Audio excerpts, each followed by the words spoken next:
Okay, guys, have you ever, well, I'm sure you have, you borrowed money to somebody or you gave them something and you kind of know that they're not in a position to give it back, or you you've borrowed something to somebody that they really needed and you haven't seen it back yet. And uh, I just was reading in Deuteronomy, and let's check it out. Just some good reminders of, you know, if someone owes you money or you owe them money or something, it's something to think about here.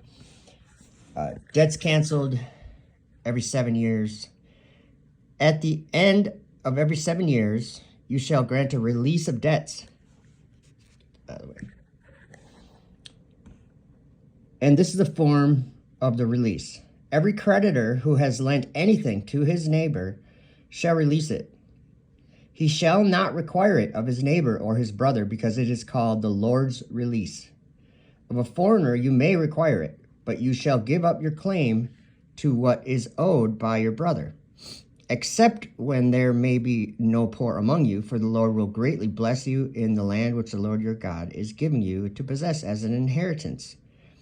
Only if you carefully obey the voice of the Lord your God, to observe with care all these commandments which I command you today, for the Lord your God will bless you just as he promised you.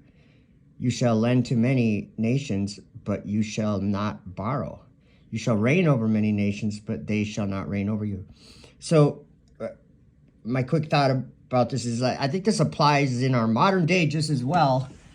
And, you know, maybe not, we do business the way we do business, and if there's a debt, there's a debt. And I don't really know I don't have an opinion on that, but as far as, like, you know, personally, you borrow something to your brother or your neighbor or whatever, I think it is an appropriate step to take, maybe even if it's just in your own mind and not, you know, not expressed outwardly, that you take the attitude that really God is what provided you the thing that you were able to borrow or give to your neighbor or brother.